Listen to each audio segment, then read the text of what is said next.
So if a CIA asks you to build a perfect agent body, what would be body look like? Spy doesn't look like a spy. We want bodies to be endurable. Excessive muscle tissue is more of a liability. Suppose if we treated our body like a national security asset, what's the first intel report we should demand for it? It's terrible for national security that we're out of shape. We think of our brain and our bodies as separate. They're not. They're deeply integrated, right? 30 to 40 years exhausted constantly. What hidden reason caused this constant tiredness? They're two separate issues that affect the same problem. Our bodies are capable of burning two types of fuel. Most people know macronutrients, right? Proteins, fats, carbohydrates. So according to you, that what is the importance of the protein? The average person needs 0.8 to 1.0 grams of protein per pound of lean mass. So mostly that people are doing like a job, they are not workout or anything, take the same amount of protein? You can actually stop the decline of muscle tissue even as you age. And if I wake up, my alarm wakes me up in deep sleep, now I have so much sleep inertia that I'm going to feel way more tired than when I laid down. So are you suggesting like the person who has a pre-diabetic has to intake the protein?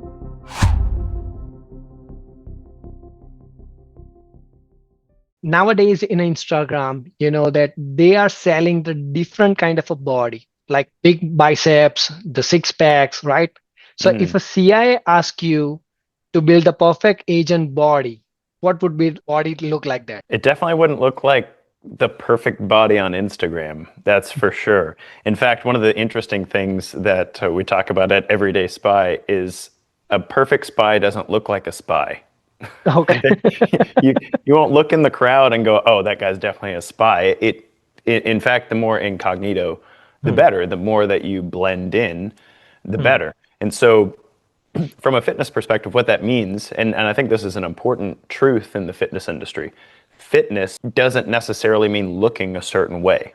The strength to do something, the speed to do something, the athleticism to do something, the flexibility to do something, those don't actually look like fitness always, right? What you're sold on Instagram is a particular fitness trait called hypertrophy, hypertrophy, which means the overgrowth of muscle tissue. So having big bulging biceps and a six pack and, you know, well-rounded shoulders and chest muscles and all that stuff, that's called hypertrophy. And that's only one tiny adaptation that can happen in a fitness program.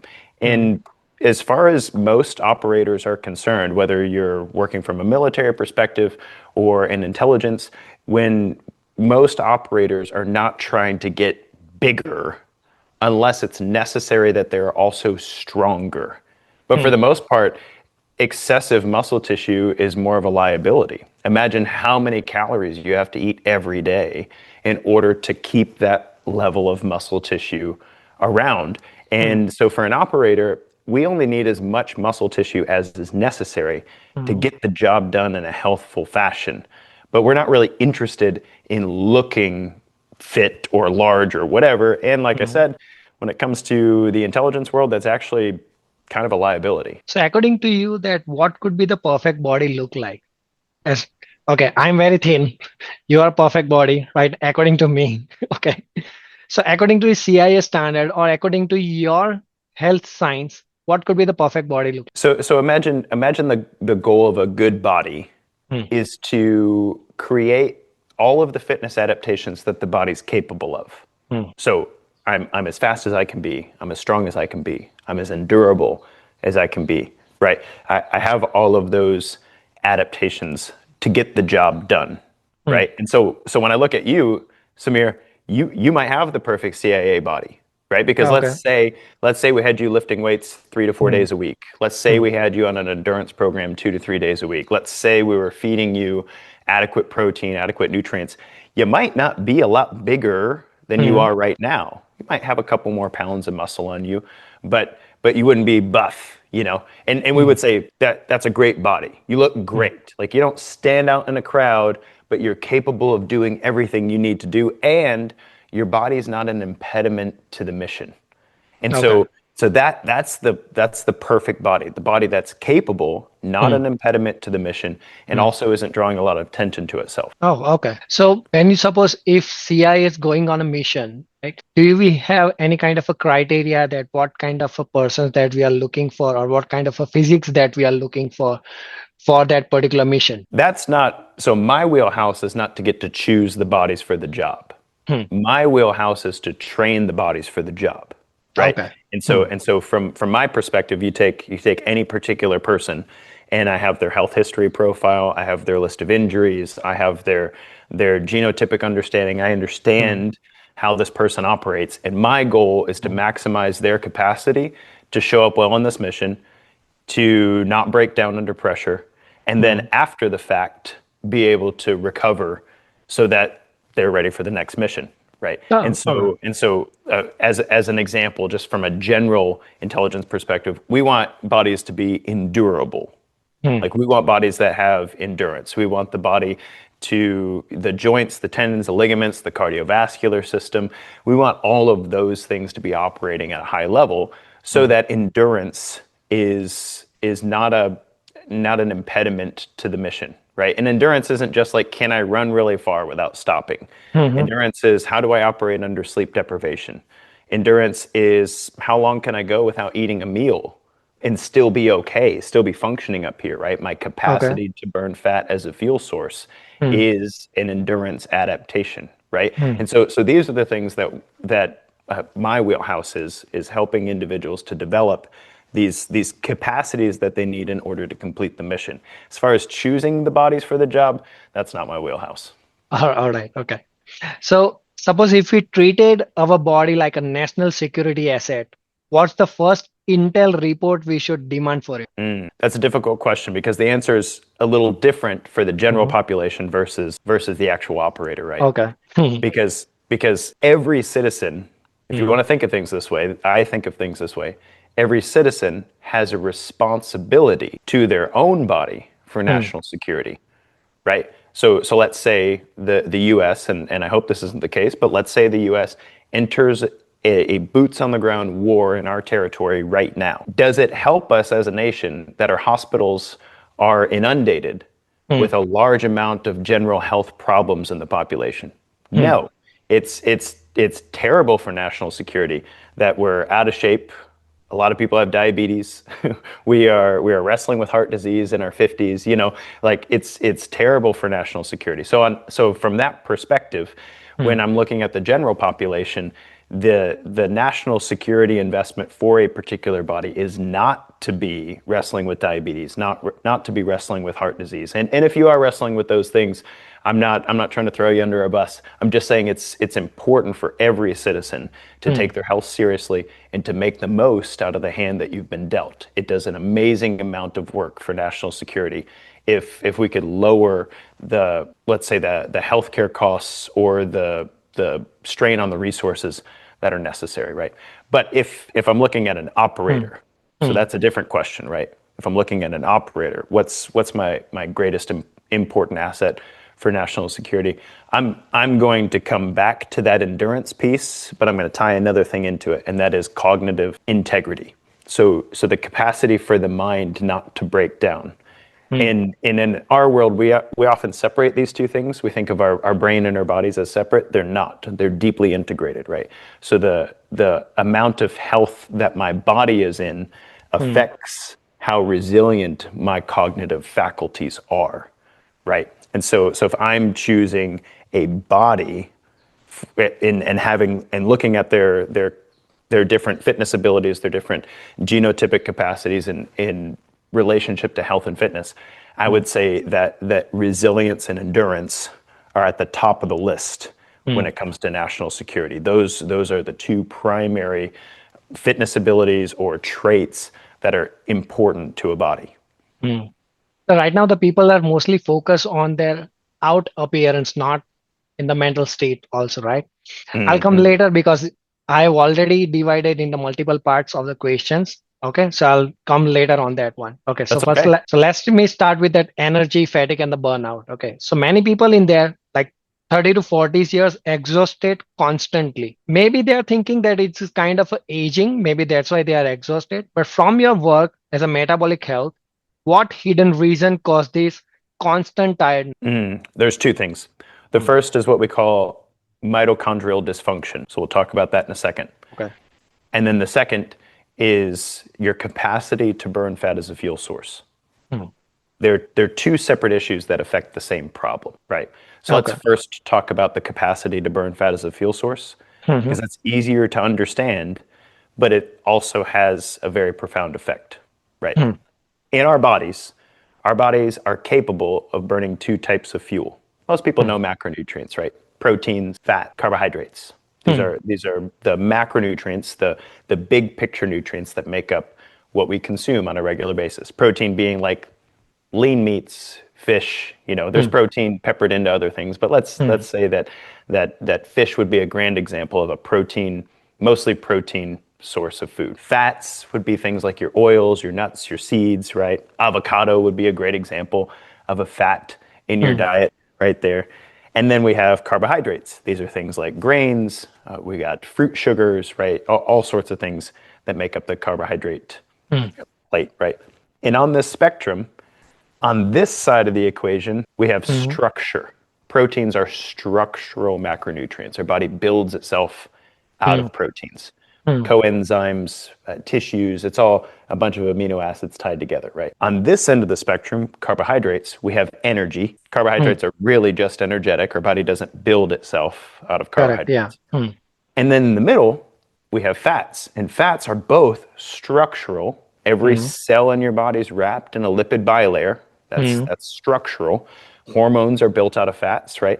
Structural and energetic. Fats are also hydrocarbons. They store an amazing amount of energy per gram, right? And so when we look at energy in the body, our body has two options. It can pull energy from carbohydrates and it can pull energy from fats.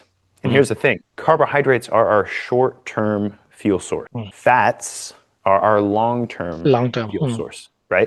And so for many individuals, and this trips people out, you can see the energy problem all the way at the level of the chemistry of these two molecules. Carbohydrates have oxygen built right into them. There's oxygen built right into the molecule of carbohydrates, whereas fats have no oxygen built into them.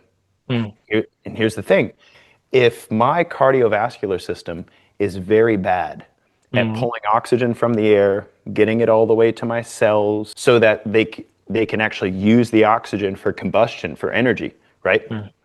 Then my body has no choice but to rely on carbohydrates as a fuel source. Where if I'm good cardiovascularly speaking, if my body's very efficient at pulling oxygen out of the air, getting that oxygen into my bloodstream, bringing it all the way to my cells, then my body has the option of burning fats as a fuel source. And this is reason number one why a lot of people run into this dwindling feeling of energy as they age. They take cardiovascular health for granted in their youth and don't do a lot to train and maintain that later on. And as they lose the capacity to burn fats as a fuel source, they rely more and more on carbohydrates, which it's a source of energy, but it's a very unstable source of energy. It's there when it's there, and it's not when it's not. And so they're constantly riding this feeling of fatigue and energy and fatigue and energy. And that's one of the primary reasons. We can go into reason number two in a second, but does that make sense, or do you have follow-up questions? Yeah. So I have the follow-up questions that many people does not believe it to intake of a protein that much. Okay. Mostly they are using the carbs, as you say, that avocado, seeds, oils, and everything. Okay. So according to you, that what is the importance of the protein? And if the people has to take the protein, then how much intake they should take daily basis? Yeah, great question. Great question. And that actually plays into the reason number two I talked about, Correct. Yeah. mitochondrial dysfunction. Remember, proteins are structural. They don't have anything to do in the immediate with how much energy we feel we have. Okay? But because they're structural, if I don't consume adequate protein to recover from my workouts, or just in life in general, right? If I don't consume adequate protein, then when my body is working to rebuild itself, it doesn't have the structural building blocks necessary to do so. And so what happens is, instead of building myself optimally, I'm going to cut corners.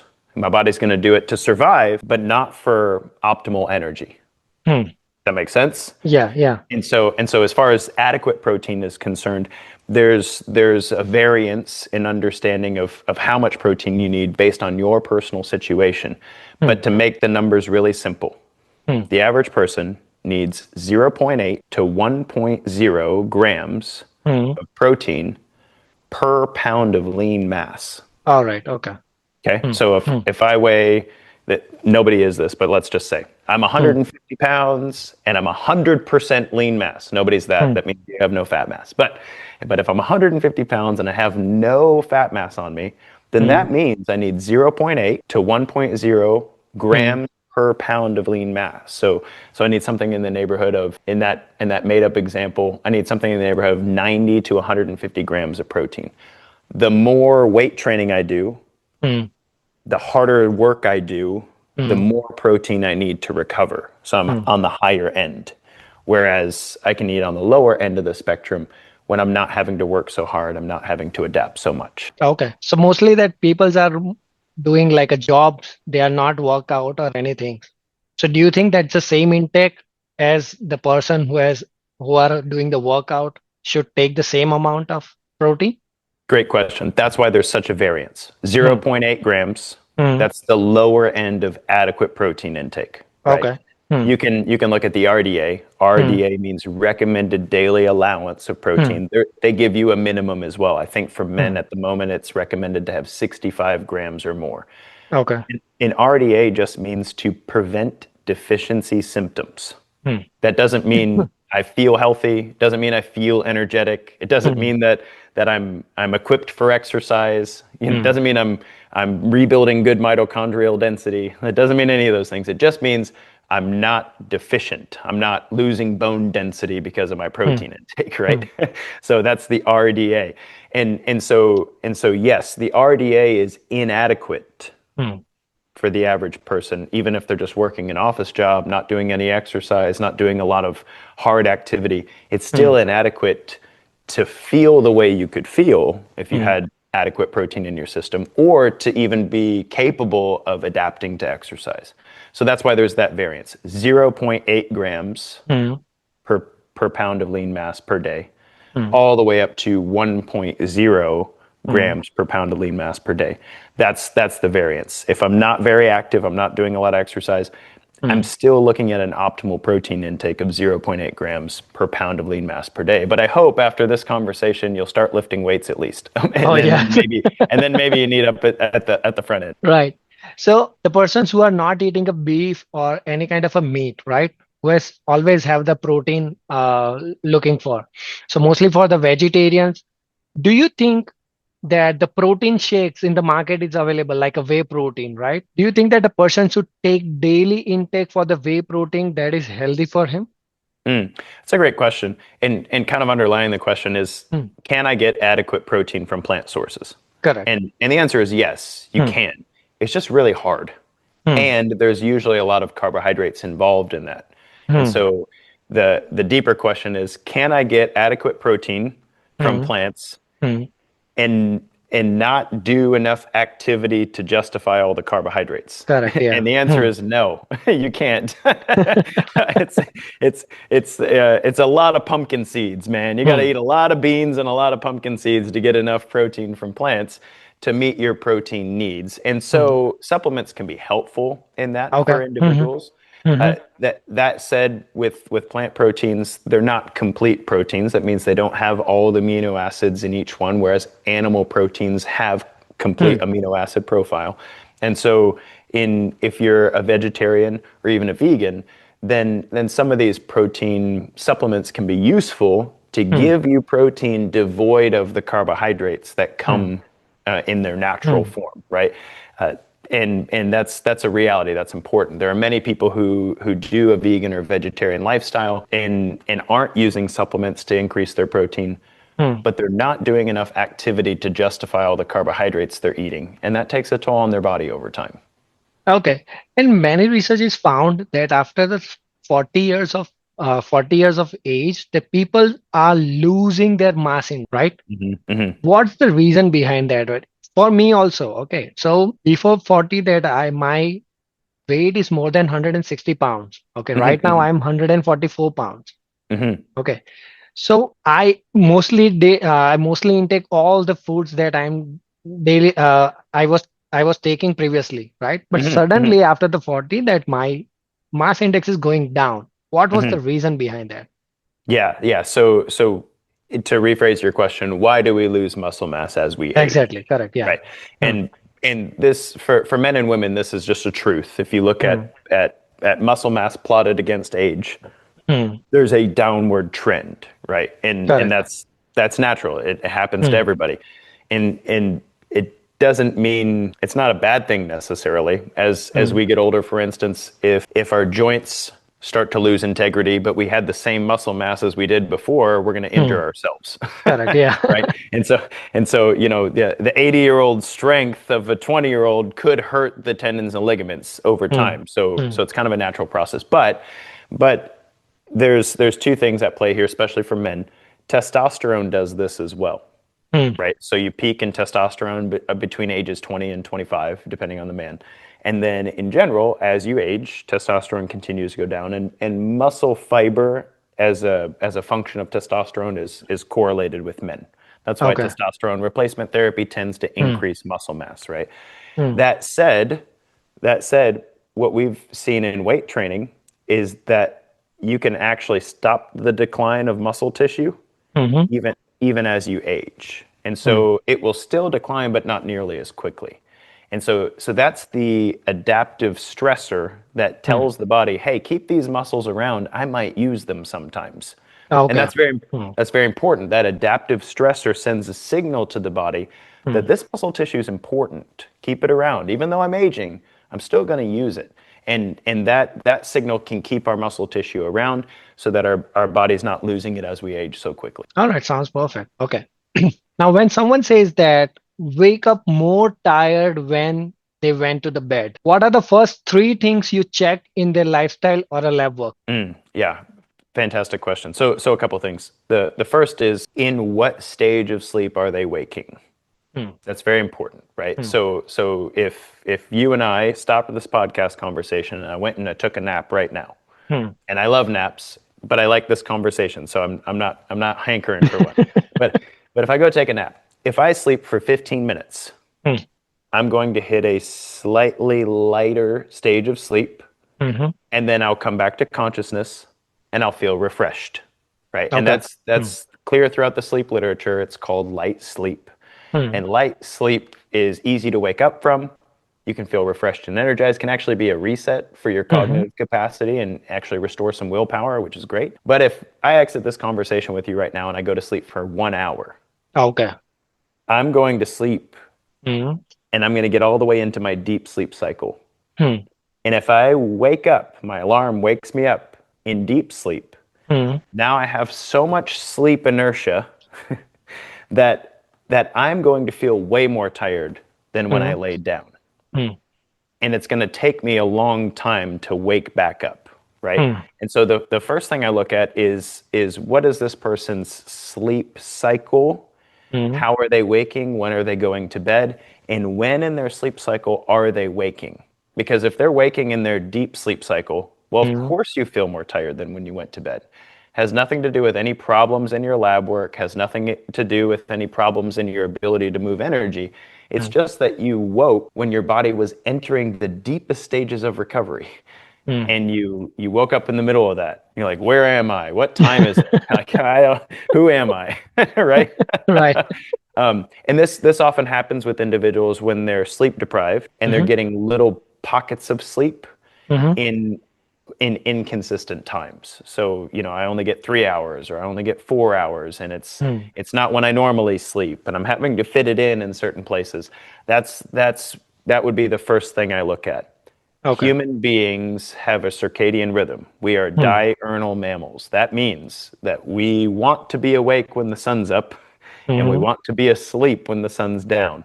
But Correct. we Yeah. live in the modern world. We got light coming at us from all different directions. We can stay up till 2 in the morning on our phones scrolling, all that stuff. Yeah. And so, what I recommend first out of those three, I know this is a long answer, but it's very necessary, is that we set a normal sleep time and a normal wake time. Mm.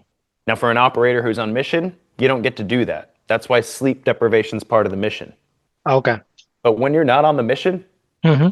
you better go to bed at the same time and Mm. wake up at the same time every day. That's how you recover. That's how you become resilient Mm. to the sleep deprivation of an operation. And so Okay. and so that's why in the military there's lights out. Like Mm. everybody shuts their lights off at a certain time, and the guy who's running the place he he will kill you. He will get after you if you don't shut your stupid light off. And that's why there's Reveille. That's why you wake up at a certain time every day, Mm. because you have to get this right in Mm. order to feel more energetic. I know that was a long answer. Do you have a follow-up before I move into the other two? So the thing is happened to me. Okay. In the one research, it says that if you are taking a nap in the noon, around 1.5 hour, that would be the perfect nap for your body. But if you take a longer than that, that your body will get tired after that when you woke up. Mm, What happened to me that whenever I try to take a nap, even a 30 minutes or 15 minutes, okay, for the whole night, I am not able to sleep. mm. Do you feel any kind of reason that what happened? Because that's why I never took a nap in the noon. Because otherwise the whole night I'm gonna wake. Yes, yeah, and that can happen to individuals, right? Because Hmm, our sleep is actually a subconscious process. You can't make hmm, yourself sleep. You can't be like, hmm. go to sleep. It doesn't happen. Exactly. Yeah. There are some very, very deep brain mechanisms that tell us when it's time to sleep, Hmm, right? One of those mechanisms is adenosine. hmm. Adenosine builds up in the brain over the day. That's why we like caffeine. Caffeine blocks Correct. Yeah. adenosine receptors, and so we might be getting more and more tired, but we don't know Hmm, it, right? And so there's several mechanisms in the brain throughout the day that hmm, tell us when it's time to rest, it's time to sleep. And for some individuals, a nap can be can kind of reset the clock. hmm. And so now your natural mechanism for telling you to sleep has now been usurped or something along those lines. And now it's easier for you to stay awake rather than to go to bed, Hmm. right? And so for some individuals, naps can be a magical thing. And for other individuals, naps are a nail in the coffin for a good night's sleep tonight. Yeah, I agree. That's why I never sleep. Right. Okay, how can someone tell the difference between being a busy, tired versus having a real metabolic or hormonal problem? Yeah, that's a fair question. I would say the primary issue there would be lab work, right? Hmm, Blood okay. doesn't lie. So if you are in a position where you're feeling fatigued and tired all the time, right? Hmm, There hmm, might be some lifestyle factors that could fix that for you. hmm, And it's worth addressing those because hmm, many times when you do blood work, hmm, the solutions are usually medical, which means that they're symptomatic as opposed to foundational. Let's hmm, say I am consuming too little protein and too many carbohydrates. That would hmm. be to our question Correct. Yeah. about vegetarianism earlier, right? Hmm, hmm, Consuming too little protein, too many carbohydrates, and I feel tired all the time. hmm, My lab work might show me that my A1C and my hmm. glucose are pre-diabetic. And Okay. so the medical solution to that is to prescribe metformin. Hmm, Metformin is a drug that can help to lower blood glucose, can help to lower A1C, and it works. It does a great job. hmm. Yeah. But if I'm still consuming too little protein and too many carbohydrates, Hmm, then I haven't solved the problem. I hmm, have I have just started taking a drug that helps my lab work look better, hmm, right? And actually solve some real problems for me because hmm. high blood sugar is not a good thing. Correct. But if while I'm taking metformin, I start consuming more protein Hmm, and either consuming fewer carbohydrates or engaging in weight training in a way that uses the carbohydrates that I'm eating, hmm, hmm. then I will both improve my blood sugar and deal with the underlying issue that led to this imbalance in the first place. And so if somebody is like, is there a real problem or am I just dealing with lifestyle issues here? Hmm, You can do lab work to identify what the effect of your lifestyle issues are on your hmm, body. hmm. But beware of our pharmaceutical intervention that doesn't also come with some sort of lifestyle solution. Okay. Because if you're testosterone replacement therapy would be a great example. We talked about testosterone going down as men age, right? Hmm. If you Hmm. tested the population at age 50, yeah, Hmm. most guys are going to have low testosterone, right? Yeah, correct. That just happens, right? But Hmm. if that guy's not weight training, if that guy's doing a lot of sitting, if that guy's not sleeping very well, that Hmm. guy's not consuming enough protein, those are all things that affect testosterone at a serum level. Hmm. He can do testosterone replacement therapy that would increase his testosterone, but he Hmm. still has these lifestyle factors that are contributing to low testosterone.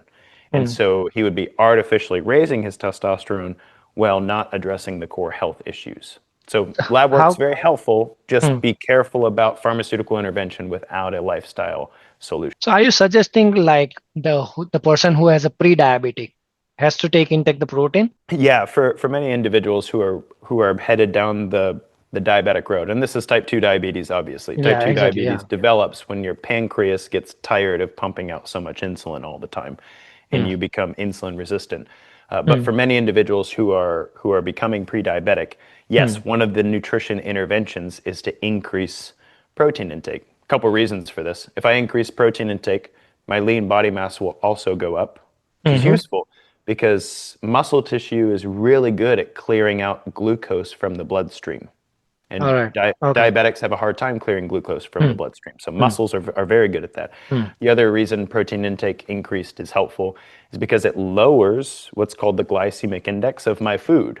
Hmm. So I'll pick on Skittles here. Skittles are Hmm. silly little candy, lots and lots of sugar, right? If Hmm. I eat Skittles, it's gonna digest in my stomach and hit my bloodstream really fast. Hmm. So my blood sugar spikes really high. But Hmm. if I had some steak, which would be a very heavy protein, Yeah, fat, heavy protein. Hmm. and then I have a handful of Skittles, what you'll find is my blood sugar will still come up, but it'll come up much more slowly Hmm. and it won't spike nearly as high, right? Yeah, when And it's come so down, right? that's exactly right. So protein Right. intake actually lowers the glycemic index of our Hmm. foods as well, and so Hmm. that can make sugar have less of an impact on a pre-diabetic body. Okay. And another thing that I'm not sure, but is a myth maybe that the persons who are not doing workout but they are taking the protein so much intake on daily basis, maybe that body is gonna lean down, the mass index is gonna lean down. Is it true or it's a myth? No, it will. It will. If you're not consuming adequate protein Hmm. and suddenly you begin consuming adequate protein and you're not exercising or anything, you actually will change your body composition a bit. Oh, okay. You'll That's find lean okay. body mass goes up. Mm-hmm. And then also there's something called the thermic effect of food. So if you take, Hmm. let's say you take in 1,500 calories per day Okay. Hmm. and you have very low protein intake. Hmm. But then you continue to consume 1,500 calories per day, but a Hmm. lot more of that's protein than Okay. carbs and fats. Hmm. It actually takes your body a lot more energy to digest protein Hmm. than it does to digest carbohydrates and fats. And All so, right. just as an effect of increasing your protein intake while keeping your food consumption the same, Hmm. your metabolic process to break down your food costs Hmm. more. Hmm. And so you actually burn some more calories to digest the protein Correct. than you did in order to digest the fats and carbohydrates. So you have Okay. kind of the dual effect. When Hmm. you consume more protein, lean mass goes up, Hmm. and also when you consume more protein, you actually burn more calories in order to digest. Okay. Makes sense. Okay. Now let's talk about the weight gain and one of the your keywords like dead bots and stubborn belly fat. So can you just brief me about what dead bot mean? Well, yeah, actually, this has a particularly important meaning to me. I'm a dad. I have a Okay. 10-year-old. I have a 10-year-old and an 8-year-old. And my very first business, Hmm. actually, I met the CEO of EverydaySpy, Andrew Hmm. Rustamante. I met him Hmm. as a guest on my podcast Hmm. 8 years ago, on my Wow. podcast called Defining Dad Bod. Hmm. That was my first business. And Okay. so I created that business because I learned after my son was born, it was the Hmm. first time in my life I had ever struggled with my health and fitness. Hmm. I didn't know this, but for fathers, Hmm. their testosterone drops to 1/3 Hmm. of their age appropriate normal when their Okay. first child's born. Hmm. And this is actually useful. This keeps us from like shaking babies and stuff. Yeah. So it's actually an important mechanism for us biologically. But But that also creates this biological environment for fat accumulation. Hmm. And so there's actually a biological basis for dad bod. So if you're a new dad listening to this, just so you know, you're in a state of lower testosterone. Don't freak out. You can actually be a good steward of that. You can actually take good care of your body, and you don't have to gain all this fat. Hmm. But just know that biologically you're there. Now, Hmm. at large, dad bod is really just a description of gaining fat in your midsection, right? Okay. Hmm. And so that's, fat around your liver, fat around your pectoral muscles, fat around your back, right? Hmm. And that's a result of a number of things, even if you're not a dad, right? Hmm. But being sedentary is one of those things. Remember, Hmm. if I am not in good enough shape to Hmm. burn fats as a fuel source, Hmm. and my body has to rely on carbohydrate, then I will accumulate fat but never be able to use it. Correct. And I'll have to consume carbohydrates in order to have the energy necessary to do what I'm doing every day, right? Hmm. So a big piece of dad bod is actually the loss of cardiovascular fitness. Hmm. And we actually seen this born in the research. When you look at the American Heart Association Hmm. studies, only 90 minutes, that's not long, 90 Hmm. minutes in a week, 90 minutes of cardiovascular exercise in a week actually lowers the incidence of heart attack, atherosclerosis, and visceral fat accumulation. Hmm. Can lower that by a significant margin. The percentage escapes me, but it's crazy. Like 90 minutes, it's it's ridiculous. It's something like an 80% decrease Hmm. in all cause mortality to just do 90 minutes a week. Hmm. And part of that is I teach my body how to burn fat as a fuel source because I can move oxygen, and Hmm. now I don't accumulate it around my organs, and therefore I'm healthier, a lot less stress and pressure on the system. No, okay. Okay, so let me ask for the new parents. Okay. So many new parents gain the weight and never lose it, Mm. especially around the stomach. Always Mm-hmm, have the mm-hmm. belly fat, right? So Yes. based on your work, what hormonal changes happen after having a kid? Yeah, so for it's actually different for mom and dad, right? Yeah. So mom goes through the hormonal changes related to breastfeeding usually, Yeah, that's true. Hmm. right? Whereas dads, and we don't know why this is. Dad's hormone level drops again. His testosterone drops to about a 1/3 of his age appropriate normal. We don't know. We don't know if it's the pheromones from the woman that Hmm. tells the dad's body, hey, you've got a new baby in the house. We don't know if it's the sleep deprivation of having a new baby in the house, right? We don't know what the case is.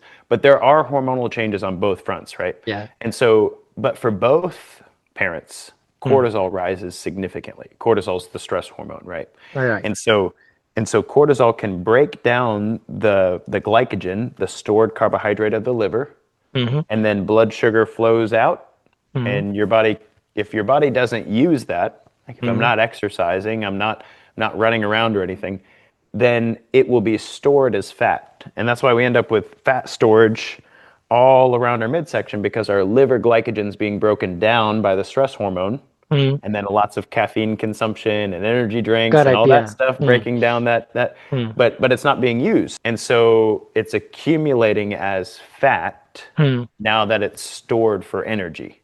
Right. But so if my liver glycogen's breaking down and I'm using it, then I don't store fat in the midsection. Hmm. But if my liver glycogen is breaking down and I'm not using it, Hmm. then this is where my fat's going to accumulate. Okay. So that's why the accumulations of the fat Hmm. asking for more food, right? That's why it That's creates the belly fat. that's right. That's right. Okay. So if someone is trying keto, fasting, or cardio, but but their belly fat won't budge, what mistake do you see most often? Yeah, fair question. So those are three different adaptations, right? Hmm. Fasting is the capacity to go without food for a Mm-hmm. period of time, and so that means my glycogen stores get depleted.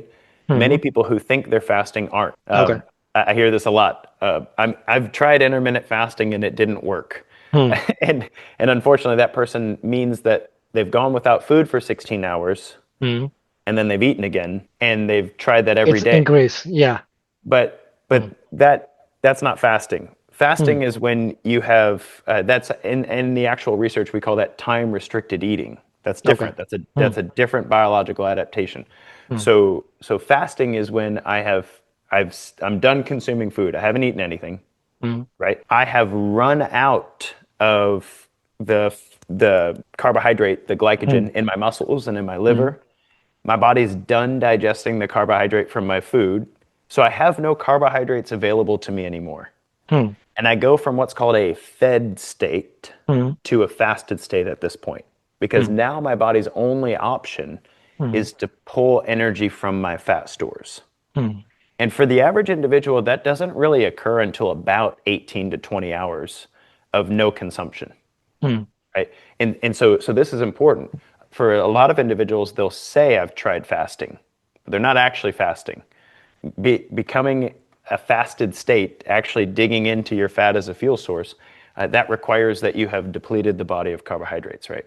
And then ketosis, mm, similarly, ketosis happens in a fasted state. Your body mm, has to change fats into ketones in order to use them as energy. But when somebody's consuming a ketogenic diet, all that means is that they've lowered their carbohydrate intake so low mm, that their body's continually using fat as a fuel source. However, whether I'm using fat from my body mm, or fat from my food, ketosis doesn't tell us that. So if I'm consuming 100 grams of fat per day, mm, that's 9 calories per gram of fat. That's 900 calories from fat. If I'm consuming 100 grams of fat per day, I could be ketogenic, but I'm not actually using the body fat on my body mm, as energy. I'm using the fat from my diet as energy. That's not bad. That's actually a mm. medically productive thing to do for people with epilepsy or even some forms of mental health issues have been treated with a ketogenic diet. But ketosis doesn't necessarily tell the body to use your fat as a fuel source. Correct. Yeah. It's just adapted to use fat in whatever Mm, form you've got it in your bloodstream as a fuel source, right? And then finally, cardiovascular exercise. For mm, many individuals, when they say, I've tried cardio, what they mean is they're trying to run off their mm, excess energy from their diet. mm, So I'm going to do the elliptical, I'm going to do the Stairmaster, I'm going to run, and I'm going to burn 300 calories. mm. Well, cardio is a terrible, terrible way to burn calories. It really is. Like living is way more calorically difficult. Like you and I having this conversation are going to burn lots of calories. Correct. But going for a run, I mean, I don't know if you've done the math, but you're barely gonna touch the cheeseburger you ate, you know? So, Exactly. so, so cardiovascular exercise is a terrible way to burn extra calories. Right. Cardiovascular exercise is for the fitness capacity of my body to move oxygen, Mm, not for burning calories. And so what I would say to the person who's like, hey, I've tried fasting, I've tried ketosis, I've tried cardiovascular exercise, none of it works. What I'm going to do with a stubborn belly fat? mm, I would say to this person, I need you to investigate your nutrition. mm. And what I want you to start doing is start noticing when you eat nutrient dense foods Mm. versus energy dense food. These are not the Okay. same thing. Mm. That's a different. Energy density is calories. Mm. There's nothing wrong with calories. They're very, very useful for energy, right? But Right. some foods have very high energy density and very low nutrient density. A good example would be like a donut. Mm. Donuts are lots of carbohydrates, lots of fat, no vitamins or minerals, no protein, Mm. no electrolytes. There's nothing Mm. nutrient dense about a donut, right? You can Mm. run a marathon on a donut, but you're not going to live well on a donut, right? Whereas something like blackberries Mm. or sardines, these are very nutrient dense foods that are very low energy density foods. Blackberries Okay. have lots of Mm. polyphenols, lots of fiber, lots of carotenoids. They're very bioactive in the body, but very, Mm. very low energy density. Like you're not going Okay. to run a marathon on blueberries or Okay. blackberries, right? But lots and lots of nutrients. Same thing Mm. with sardines. Lots of Mm. protein, lots of magnesium, lots of calcium, lots of phosphorus. All the stuff you need in a tiny little animal right there, right? Mm. Mm. Very nutrient dense food, but very, very low in energy density. Mm. If you need to run a marathon, you're not eating sardines on the line, Correct. Yeah. Yeah. Yeah. Yeah. and so what I would say to this person is, I need you to monitor your nutrient dense foods. I need you to focus on consuming nutrient dense foods every day Mm. that will actually feed your metabolism to help you adapt, right? And then to notice in your diet where energy density is very high Hmm. and start looking at where you need to eliminate energy density. Because fasting's great, ketosis, there's nothing really wrong with that. Cardiovascular exercise helps you move Correct. oxygen and Yeah. burn fat, right? But if I'm still consuming way more energy than I need Hmm. and not enough nutrients, Hmm. then I'm going to try to starve myself, but it's only going to hurt me rather than help me. Does that make Hmm. sense? Yes. So for the cardiovascular exercise, that what is your preference? Going outside for the run or just run on the treadmill? Personally, or when I coach my client? Both. Both. Okay. So when I coach my clients, the Hmm. answer is whatever you're going to do consistently. Okay. Cardiovascular exercise is not useful if you do it like once a week Hmm. or twice a month. Hmm. Whatever you're going to do consistently. I have a client who lives in Idaho, Hmm. and it's very very cold there right now, and he's not going to go running outside. Correct. Yeah. So Okay. so he Mostly needs to that run on is his treadmill, like, treadmill. right? Because it's icy out there. He's not going Hmm. outside. And so I'd rather him run on his treadmill than to take 4 months off of cardiovascular exercise because it's winter Hmm. outside. Does that make Right. sense? Yeah. Yeah. Uh, Okay. but my personal preference, for a number of reasons, is I prefer to run outside. And Okay. I love nature. Biomechanically speaking, when you're on a surface and you're pushing against the ground to move you forward, that activates your posterior chain, your glutes, your core muscles, your hamstrings, and it's actually more functional for you. Whereas on a treadmill, the ground's moving, Hmm. and what you're actually doing is picking up your foot and putting it forward, picking up your foot and putting it forward. You're not actually pushing against the ground as much. And so that means it makes you hip flexor Hmm. dominant. You use the muscles in the front of your hips more, Hmm. which can contribute to things like back pain or maladaptive posture or movement patterns. And so if you have the choice, being outside's better for you. Okay. However, Hmm. However, again, whatever you're going to do consistently, if you're like, oh, I can't run outside, so I guess I won't run, don't do that. Go run on your treadmill. Cardiovascular exercise is good for you. Okay, but right now, the many reels or many research is also happening right now that after the COVID, that is happening right now. Hmm. The people who are running on the treadmill, sometimes they are getting dead immediately. Sometimes. Any particular methods that maybe they did something wrong on the treadmill, so that's why they're dead? That's a fair question. I don't have the research to point to this, but Hmm. I do have a research topic that is relevant, and Hmm. that is that vitamin D, Hmm. serum vitamin D, how much vitamin D was in your bloodstream, was indirectly correlated with mortality rate during COVID. So the Oh, higher okay. your vitamin D levels were, the less likely COVID was to kill you. We don't know why. We don't know if Hmm. that's like a pill you can take or whatever. But if you're going outside to do your exercise, you're naturally going to have a higher vitamin D than somebody who is, right? Correct. Hmm. And so I'm not sure if it had to do with the indoor exercise necessarily, but I would say that my first thought is that vitamin D matters, and that benefit comes from being outside. And so Hmm. and so for individuals who regularly exercise outside, they're finding themselves with higher vitamin D serum in general, as opposed to the people who are running on the treadmill. Oh, okay. Makes sense. Okay. Now let's talk about the metabolic health and diabetes risk. Okay. Mm, So we see many people in their 30 and 40s with the pre-diabetic and the metabolic disease. What early warning signs do most people miss? fair question. So there's a couple. The first actually is cardiovascular fitness. Hmm. So before you can even measure this in your bloodstream, your VO2, that's the volume of oxygen that you can move throughout your body, Okay. your VO2 drops significantly, Hmm. and then several of the downstream effects occur. So you can see this in the research. If you test a population of 30-year-old individuals, Hmm. if you test their VO2, that's the volume of oxygen they're able to move during exercise. And it's a simple test. I mean, you could go run a mile as quickly as possible, or Hmm. go walk a mile, or go crawl a mile, or however long you're going to do it. And this is actually a very simple test. And Hmm. you could take all of those people and categorize them into the lowest quintile. It's the Hmm. lowest VO2, the lowest ability to move oxygen throughout the body, to the highest VO2, right? Hmm. And then you can follow those people around. That's called a longitudinal study, and just see what developed. Okay. The top quintile of VO2 Hmm. has like a microscopic amount of diabetes, very very small, Hmm. around 2% Around 2% of the people who are in the top quintile in their 30s Hmm. develop diabetes.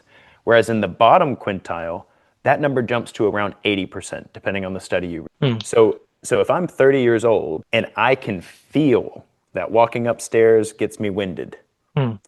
if I have to jog somewhere, I'm like, ooh, I'm out of breath, ooh, huffing Hmm. and puffing, right? Hmm. I'd much rather take the elevator because the stairs are brutal. Hmm. If I find myself in that space, even without my blood measures showing that I'm pre-diabetic, my glucose is fine, my A1C is fine, their blood measures are fine. Hmm. That's the first indication that you're headed down that pathway. So I would say that VO2, how winded I feel after effort would be a Hmm. good way to explain that. How winded I feel after effort. That is a very powerful indication that most people miss completely when it comes to diabetes. So do you also believe that many people like running at least for a 1 or 2 minute also, like on a treadmill or the outside also? Hmm. Immediately they get so much tired. They are like they are taking so much deep breath. What Hmm. is the reason for that? Well, as I exercise, if the intensity of my exercise is sufficient, Hmm. then I will use carbohydrates as a fuel Hmm. source, Hmm. right? Hmm.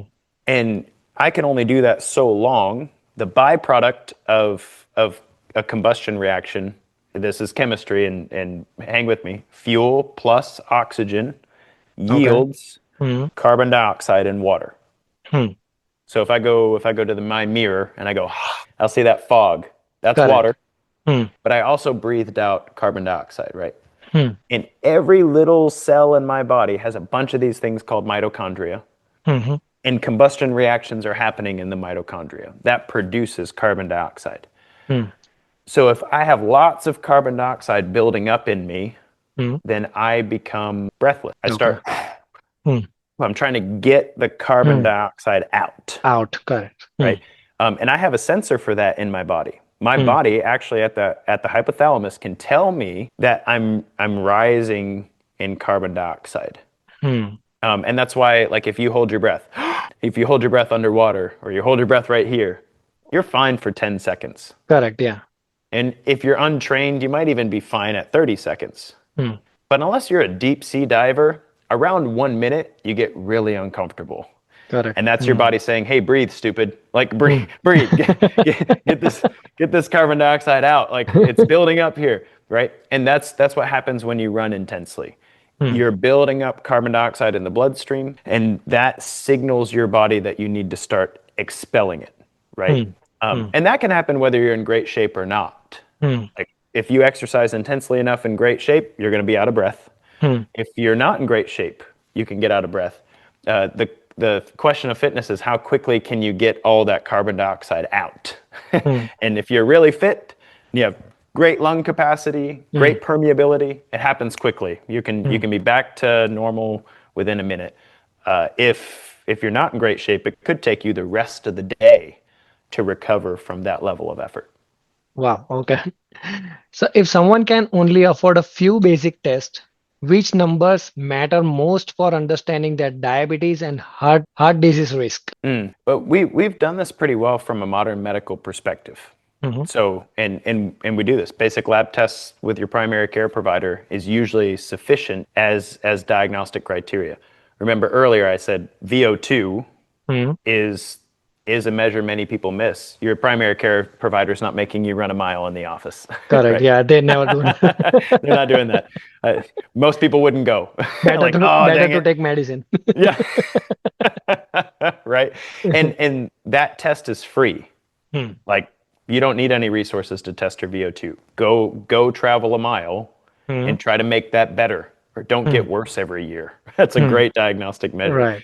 But in the medical setting, when people are measuring things, your blood glucose is a Hmm. very good indication.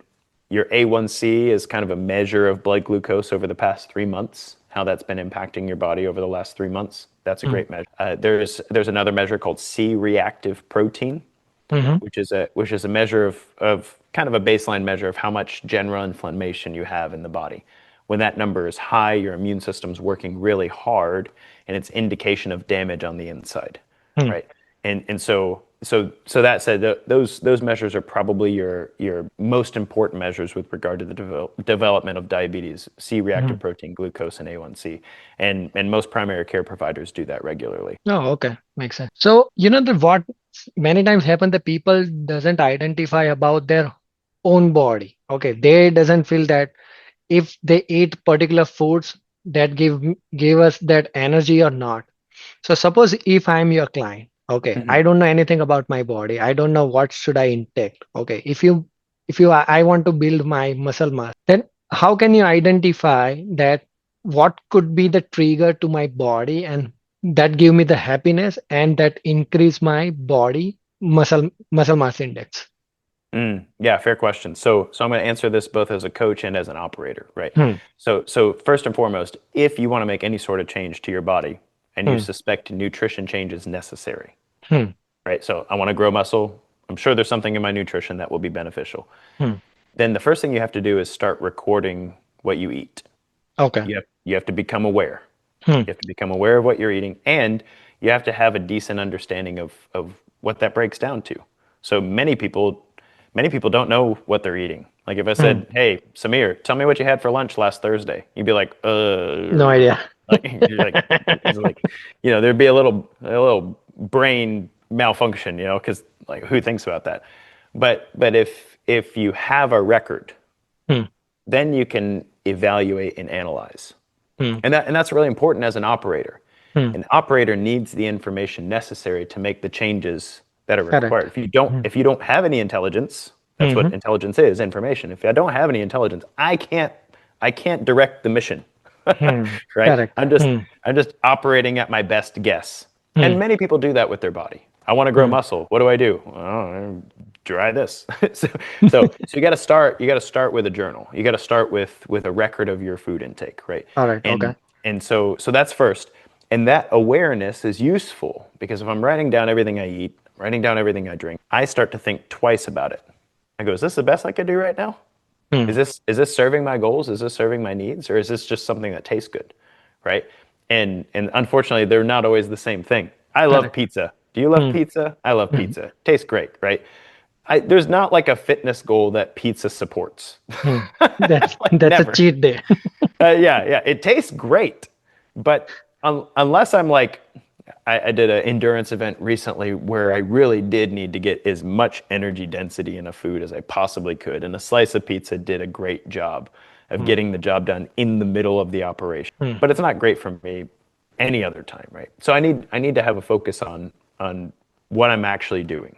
Then Hmm. I can take that, what I'm actually doing, and I can start to evaluate if this is the best I can do right now. Is it Hmm. meeting my needs? What swaps do I need to make that will be good for me, right? Hmm. And then as far as the enjoyment thing goes, I think this is an important thing to identify with regard to food. We don't always eat Correct. because it's Hmm. it's good for us. Hmm. We don't always eat to fuel the mission. We don't always eat to be healthy. Sometimes we eat because it's good. Like, sometimes we eat for social reasons. Like if That's you true. came to Hmm. if you came to celebrate my birthday, Samir, Yeah. we Right. wouldn't have a chicken breast and spinach. We would have cake. We would have carrot cake with cream Hmm. cheese frosting. That's what we would do. You know why? Because you don't celebrate a birthday with chicken breast and spinach. You celebrate a Exactly. birthday with cake, right? And every culture has their thing. Hmm. But we do that not for our health, but for the social connection and bonding. A lot of people don't know this, but the serotonin boost you get from fat and sugar Hmm. is also connected to the social experience of celebration. So when Correct. you celebrate the birthday boy, Hmm. we all have cake together because it rises all of our status neuroscientifically speaking. Hmm. All of us are celebrating together. We all get the joy of life together, right? And so what's important in nutrition when I have goals is I Hmm. need to know what I'm eating. I need to know if that's the best for my goals. Hmm. And also, what I love about training is if I have a trained body, then when I consume foods that aren't for my health and fitness, Hmm. and they're not all the time, but sometimes, when I consume foods that aren't for my health and fitness or just for the enjoyment of it, Hmm. they don't have as negative of an impact on me. Hmm. There's a difference between eating carrot cake for my birthday as a well-trained individual Hmm. and having ice cream every night as an untrained individual. Hmm.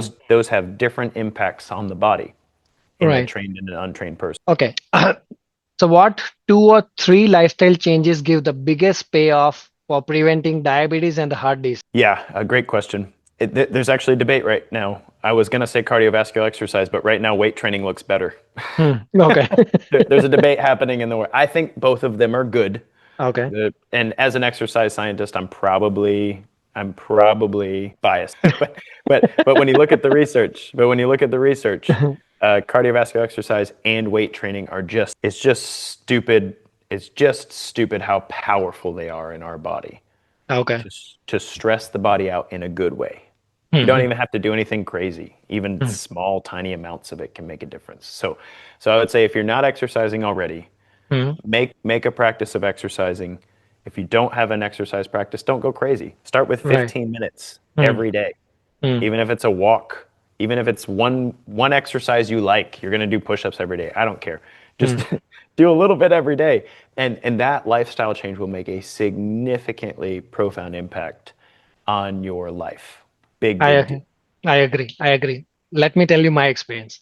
Go ahead. Before having baby, that mostly that's my daily habits. That after complete my office work, after 4 o'clock or 5 o'clock, that I has to at least walk 5 miles. Hmm. Okay, that's my daily routine. I never missed out any single days. Okay, Right. I feel so happy. I feel so energized every time when I came home. Okay, I focus on my work. I focus on my body. I focus on my food. Everything looks good. After having a baby, I don't have any single day to go out and go for a walk. And right now, for the office work, it's so much hectic. And every day I was in a computer having a podcast, so much busy life. So I'm not Yes. having enough time to go walk out. So right now, many times it happens that I feel so drained and so tired. So I agree on that one, that for the Hmm. muscular, that method, or go out for a walk, at least 5 miles, that makes you the boost up. Hmm. Yeah, yeah, and it does. And what's nice about exercise, the calorie culture kind of ruined this for exercise because Exactly. it's like, oh, walking doesn't burn many calories. Like, shut up, I don't care. The point is, walking adapts you over time. I don't. The magic of exercise is not in the calorie burn of the moment. The magic of exercise is in the adaptation that changes over time. That's good for you, right? And walking's always been powerful. Walking's Hmm. always been powerful. If you can't do anything else, go for a walk. It's great for you. It changes your mood, it changes your mindset, improves your sleep, gives you you can even get more energy. It seems weird. Yeah, I felt exactly. low energy, but I went for a walk and now I feel better, kind of like a nap, right? Yeah, right, Like right, what? right. But walking, you almost always complete a walk with more Hmm. energy than you started, which is very Yeah, cool, right? yeah. So I'd say walking is exercise, cardiovascular and weight training. Walking might be the first step for individuals, no pun intended, to do that. But the second is sleep. Hmm. So when it comes to sleep, if I am not getting adequate rest, so and with a new baby, I know I'm preaching to the choir. You got a baby in the house, nobody sleeps well. I don't know why Hmm. we see sleep like a baby. Babies don't sleep well. It's just, I don't even say that anymore after having two kids. I say I slept like a rock. Like that's what I say because babies don't sleep great. So after a baby, so your deep sleep restores your body's tissues Hmm. and your REM sleep, rapid eye movement sleep, restores your mental capacity. It lets you kind of file through memories and whatnot, and actually also helps us to regulate and process through the emotions of the day. Hmm. So when our sleep's interrupted, we're on backlog. We've got emotions to process and memories that haven't moved. We have tissues that need to be restored and they're not being restored, right? And so the net effect is stress Hmm. and increased immune response. So our body's always on high alert. Our immune system's always circulating. It requires so much resources from the body for my immune system to be on high alert, right? And some people actually develop autoimmune issues as a Correct. result. Some people's inflammatory response, their immune system, attacks those beta cells in the pancreas. Hmm. And because of that inflammation, now they have damage to the pancreas that was allowing them to regulate blood sugar. Now they have diabetes, right? Oh, okay. And so sleep is paramountly important. I know Hmm. if you're a new parent, I'm preaching to the choir. Hey, if you're a new parent, here's the deal: get the kid to teach the kid how to sleep. It's going to take a while, but you can do it. And then also creatine monohydrate Hmm. 10 grams per day, especially in men, has been shown to improve the symptoms of sleep deprivation. And so Okay. I don't want that to make you not fix your sleep, Hmm. but you have to work really hard to get to where I'm going to sleep at a certain time and I'm waking up at a certain time. If I can get that right, then I'm going to be much better off with regard to my disease risk. Okay. I'll take your advice. Do it.